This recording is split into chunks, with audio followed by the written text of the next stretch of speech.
की माताएं करवा चौथ का व्रत करती हैं। इसका कितना महत्व है हम ये जानने चाहते हैं और इसकी विधि क्या है और ये कब प्रारंभ होगा। वैसे चतुर्थी तिथि अक्टूबर 31 को ही प्रारंभ हो रही है, परंतु हमारे यहाँ हमारी संस्कृति में उदया तिथि मानी जाती है, इसलिए 1 नवंबर से यह व्रत होगा सुबह से, और शाम को जब तक चंद्र दर्शन नहीं होगा तब तक के लिए यह अखंड व्रत रहेगा। इस व्रत का ऐसा महत्व है जिसको हम बता तो नहीं सकते थे, थोड़ा सा बता रहे हैं। सुबह से ही हमारी भारत की माताएं देवियां व्रत करती हैं अपने पति के लिए। जब गणपति जी का जन्म हुआ, चतुर्थी तिथि थी, इसी तिथि में उनका जन्म हुआ, तो गौरी माता ने सोचा कि शिव के मस्तक पर चंद्रमा रहता है, उसका बहुत तगड़ा महत्व है। द्वितीया की तिथि को इतना महत्व दे दिए हैं, ऐसा न हो कि जो चंद्रमा है इसका महत्व मेरे बेटे से ज्यादा हो जाए। द्वितीया में जब इतना महत्व है तो तृतीया में कितना महत्व होगा, चतुर्थी में कितना महत्व होगा।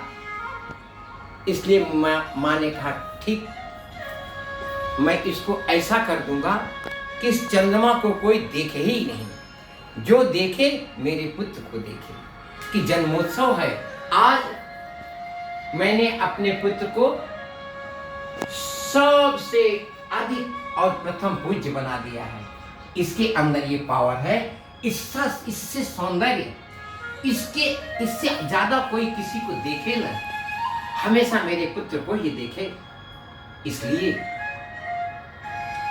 चंद्रमा, चतुर्थी की चंद्रमा को एक प्रकार की उद्दिष्ट देकर माँ ने कह दिया, इस चंद्रमा को जो देखेगा उसके ऊपर कलंक लग जाएगा, बगैर गलती के भी उसको सजा मिल सकती है, जो नहीं किया होगा उसका भी कलंक उसको लग जाएगा। सब विश्व डर गया, अब चंद्रमा को नहीं देखना है। तो हमारी देवियों ने कहा, अगर मेरे पतिदेव आते जाते रास्ते में इस चंद्र का दर्शन कर लिए तो कलंक तो उनको भी लग जाएगा। इस कलंक से बचने का क्या उपाय हो सकता है? ये सारा दोष मेरे ऊपर आ जाए। मैं अपने पति के लिए अपना सर्वस्व न्यौछावर करती हूँ। हमारी भारत की पत्नियां, देवी जो हैं, इनका अजीब व्रत है और अजीब पावर है। ये चाहती हैं वो कर सकती है।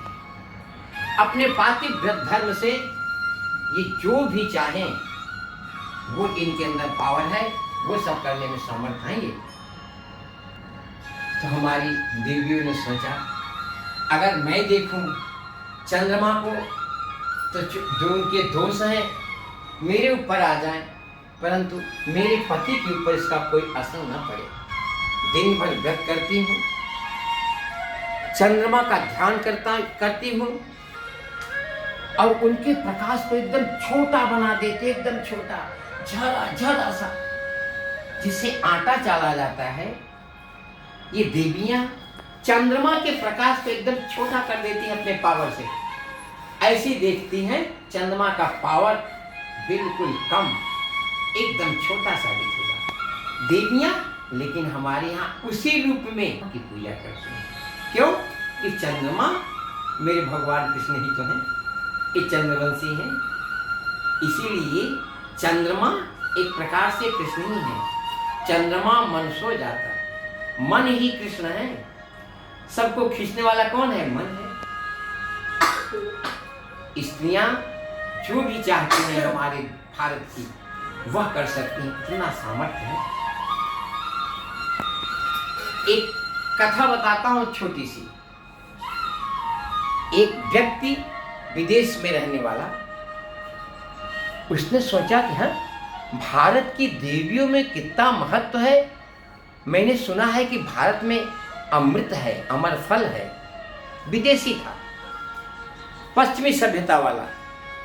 वो कहा भारत में जो बोला जाता है ये सत्य है, हो सकता है वहाँ अमृत है, अमर फल वहाँ हो।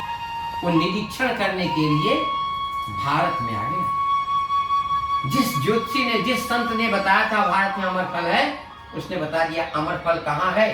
बोले भारत में एक वंश का नाम लिया। इस वंश में ये आदमी यहाँ रहता है। वो पहुंचा पहले मुंबई में। बंबई में पहुंचता है तो जहां बताया था उस पते पर पहुंचता है तो वहां दिखता है एक व्यक्ति जो बहुत बुढ़ा दिखाई दे रहा है। सोचता है अरे इसका घर तो जीर्ण शीर्ण दिखाई दे रहा है, इसके यहाँ अमर फल होता तो क्या इसकी परिस्थिति होती। तो भी विनम्रता के साथ, विदेशी लोग बहुत होशियार होते हैं, और जब तक उसको रिसर्च करके सत्य नहीं सिद्ध कर देंगे तब तक मानते नहीं। अपनी प्रतिज्ञा में डटा हुआ पहुंचा और उससे विनम्रता के साथ प्रणाम किया। बोला भाई साहब क्या आपके यहाँ अमर फल है। बोले हाँ भाई साहब मेरे यहाँ अमर फल तो है, परंतु ये मेरे बड़े भाई के पास है, मेरे पास नहीं है यहाँ। बोले आपके बड़े भाई। बोले हाँ। तो बोले कहाँ रहते हैं। तो उसने मध्य प्रदेश में बताया कि मध्य प्रदेश में उज्जैन में मेरा भाई रहता है। उसने उनको पता दे दिया। जब वहां पहुंचता है तो वहां वो दूसरे भाई से मिलता है जो उसका बड़ा भाई है। उसकी उम्र और कम दिखती है। बोला अरे आश्चर्य, उसको विश्वास होने लगा कि वास्तव में भारत में अमर फल है। उससे पूछा प्रणाम करके, भाई साहब आपके पास अमर फल है। बोला हाँ भाई साहब मेरे पास तो नहीं है, लेकिन मेरे ही कुल में, मेरे ही खानदान में है और मेरे बड़े भाई के पास है। वो बोले कहाँ रहते हैं। बोले वो बिहार में रहते हैं। बिहार में पहुंचता है वैज्ञानिक, जहां चाणक्य जी का स्थान है। वहां पहुंचकर देखता है तो जिसका और बड़ा भाई है उसकी उम्र और कम दिखती है, 40 वर्ष का दिख रहा है। उससे मिलकर उसको प्रसन्नता और बढ़ गई। बोला हाँ हो सकता है इसके परिवार में निश्चित अमर फल होगा। फिर वहां से आगे बढ़ता है, प्रणाम करके बोला आप कहाँ। बोले भाई साहब मेरा जो बड़ा भाई है आप उसके पास जाइए, वहां आपको अमर फल मिल जाएगा। वो कहाँ रहता है। बोला उत्तर प्रदेश में अयोध्या में रहता है। अयोध्या में जहां उसने बताया था वहां वो पहुंच गया। अयोध्या में पहुंचता है, एक सुंदर वाटिका उसको दिखती है। वहां इतनी सुगंध, सुंदर हवा शीतल बह रही है, चारों तरफ हरियाली सौंदर्य भरा हुआ दिखाई दे रहा है। वहां पहुंचते ही उसको लगा कि हाँ अमर फल यही है। पूछने की हिम्मत ही नहीं पड़ती थी। जो भी दिखते थे सब एक जैसे दिखते थे, एक से एक सुंदर दिखते थे। लेकिन जैसे ही पहुंचता है उसकी सेवा में इतने लोग जुट जाते हैं, जैसे देवताओं की सेवा हम लोग षोडशोपचार करते हैं उससे भी बढ़कर उसकी सेवा वहां हो गई। 15 दिन तक सेवा में पड़ा रहा। उसके प्रश्न उसके मुंह से नहीं निकले, इसीलिए नाम तो उसका उत्तर प्रदेश है। हर पूरे विश्व का कोई भी प्रश्न हो उत्तर प्रदेश में उसका उत्तर मिल जाता है। महाराष्ट्र है, यह भारत की आत्मा है। शौर्य है, शक्ति है, धन है, परंतु उत्तर प्रदेश से मिलता है। उत्तर प्रदेश में जब पहुंचा तो उसको बगैर प्रश्न के ही उत्तर मिलना चालू हो गया। वहां के स्वागत देखते ही वहां के लोग, उत्तर प्रदेश के लोग, सब लोग किसी से राम राम भाई, राम राम भाई, वहाँ से मुलाकात करते, राम राम भाई करते हैं। क्या वहाँ की संस्कृति है, मैंने विनम्रता है। वहाँ के लोग बहुत ज़्यादा सरल होते हैं, बहुत सरल होते हैं। मात्र वहाँ ये उनके आदमियों का नहीं है, ये देवियों का असर है। वहाँ देवियाँ अपने पूर्ण पतिव्रत को निछावर कर चुकी है। सीता माता जी बिहार से ही आई हैं।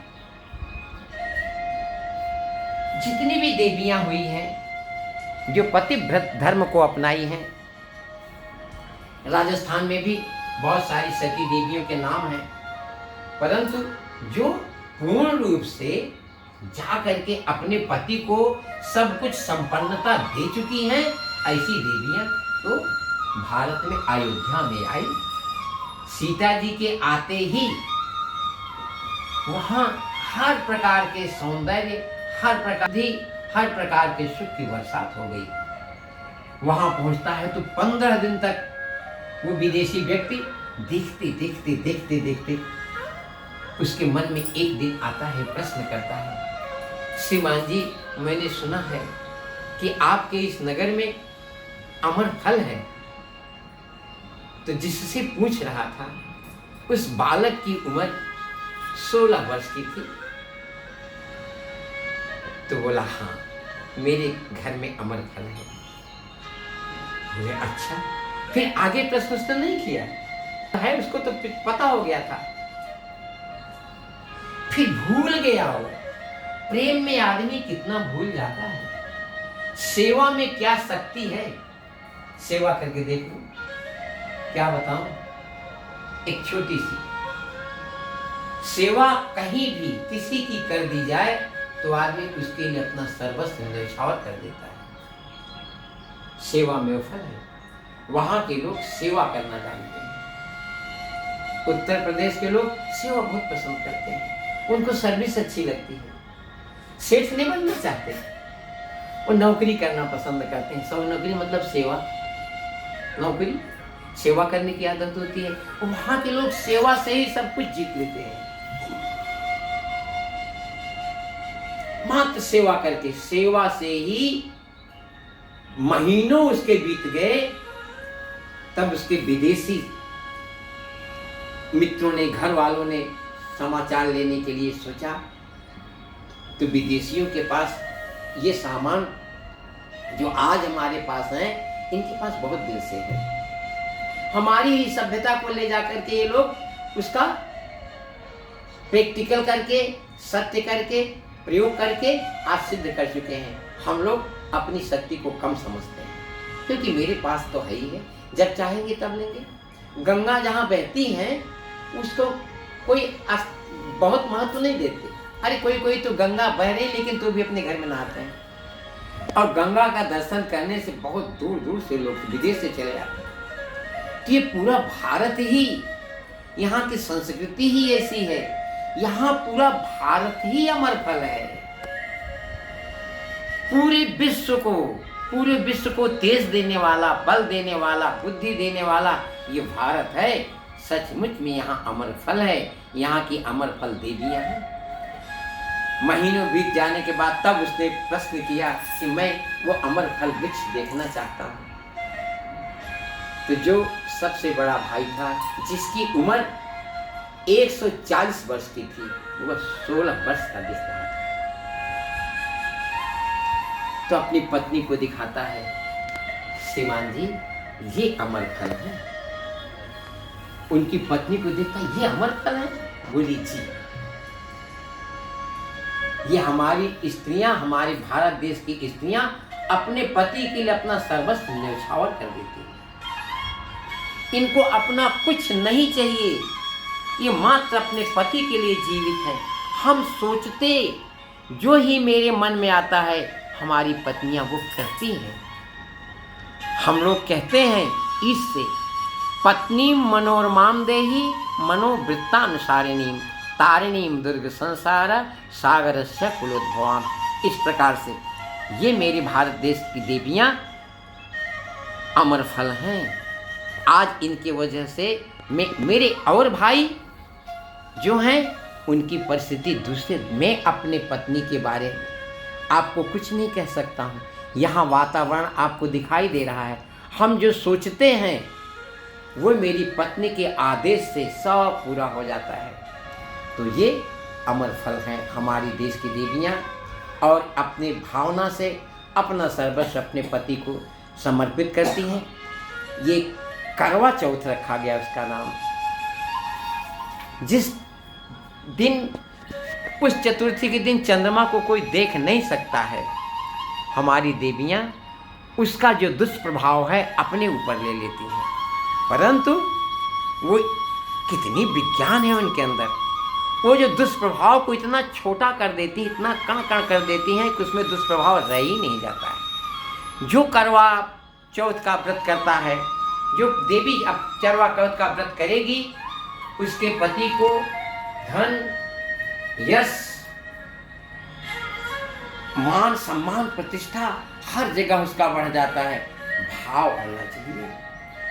उस चंद्रमा में मेरे कृष्ण बसते हैं, और जो भारत की देवियां हैं इसमें मेरी माँ बसती है, अन्नपूर्णा माँ। वो अपने अंदर वो शक्ति देती है। विद्या समस्ता स्तव देवी भेदा, स्त्रिया समस्ता सकला जगत्सु, त्वयैकया पूरितमं वयैतत् काते स्तुति अस्तव्यपरा परोक्ति। हमारे भारत की सभी देवियाँ देवी हैं, जो चाहें वो दे सकती हैं। हम सभी देवियों को प्रणाम करते हैं। जय श्री बालकृष्ण।